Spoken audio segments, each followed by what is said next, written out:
भूटान की पहाड़ियों के तल पर बसे एक छोटे से गांव में दोरजी नाम का एक युवा भिक्षु रहता था। वह शांत और गंभीर स्वभाव का था। अपना अधिकांश समय वह ग्रंथों का अध्ययन और ध्यान में बिताता था।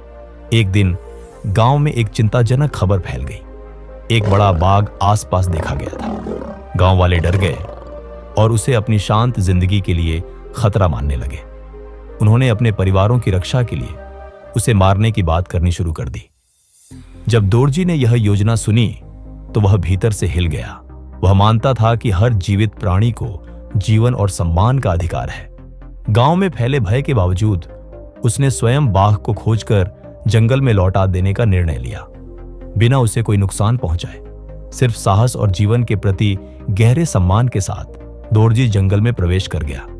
वह लंबे समय तक पत्तों की सरसराहट और दूर से आती पक्षियों की चहचहाहट के बीच चलता रहा, जब तक कि एक खुली जगह में उसने उसे देखा। बाघ ने उसे देखते ही मुंह खोलकर जोर से दहाड़ा। उसकी आंखों में तनाव चमक रहा था। वह सिर्फ एक हिंसक जानवर नहीं था, वह एक डरा हुआ प्राणी भी था जो आत्मरक्षा में हमला करने को तैयार था। दोरजी पीछे नहीं हटा। वह धीरे धीरे आगे बढ़ा। उसकी नजरें शांत थीं। फिर उसने गहराई से झुककर बाघ को प्रणाम किया, सम्मान का संकेत देते हुए। एक कोमल मुस्कान के साथ उसने धीमे स्वर में कहा, मैं तुम्हें चोट पहुंचाने नहीं आया। तुम स्वतंत्र हो। अपने घर जंगल में लौट जाओ। दोरजी की आश्चर्य की बात थी कि बाघ की दहाड़ थम गई, सांसें धीमी हो गईं। उसकी आंखों में समझ की एक हल्की सी चमक आ गई। फिर जैसे वे एक दूसरे को पहचान गए हों, दोरजी और बाघ आमने सामने बैठ गए। कुछ मिनटों तक वे चुपचाप एक दूसरे को देखते रहे। आखिरकार बाघ उठ खड़ा हुआ। वह मुड़ा और बिना किसी जल्दबाजी के पेड़ों के बीच गायब हो गया, जंगल की ओर लौटते हुए। उस दिन के बाद वह कभी गांव नहीं लौटा। जब दोरजी वापस आया और अपनी कहानी सुनाई, गांव वाले हैरान रह गए। वे सोच रहे थे कि उसने हथियार और हिंसा का सहारा लिया होगा, लेकिन उसने साहस और सम्मान दिखाया। दोरजी और बाघ की कहानी जल्दी ही फैल गई। यह गांव और उससे बाहर के लोगों के लिए एक गहरी शिक्षा बन गई। इसने लोगों को याद दिलाया कि साहस का मतलब हमेशा खतरे से लड़ना नहीं होता।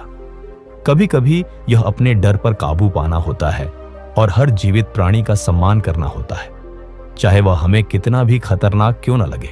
हर जीवित प्राणी, चाहे वह कितना भी बड़ा या शक्तिशाली हो, सम्मान का हकदार है। हम सभी इस धरती के वासी हैं। एक दूसरे के साथ दया और श्रद्धा से पेश आना चाहिए, यहां तक कि उन प्राणियों के साथ भी जिनसे हम डरते हैं। साहस केवल ताकत नहीं है, इसका मतलब हमेशा हिंसा से जवाब देना नहीं होता। यह अपने डर का सामना गरिमा और सम्मान के साथ करना भी हो सकता है। दोरजी का साहस बाघ से लड़ने में नहीं, बल्कि उसका सामना करने और उसे सम्मान देने में था। अक्सर हमारे डर और संघर्ष गलतफहमियों से पैदा होते हैं। समझ और संवाद के जरिए हम इन्हें सुलझा सकते हैं और साथ रहना सीख सकते हैं।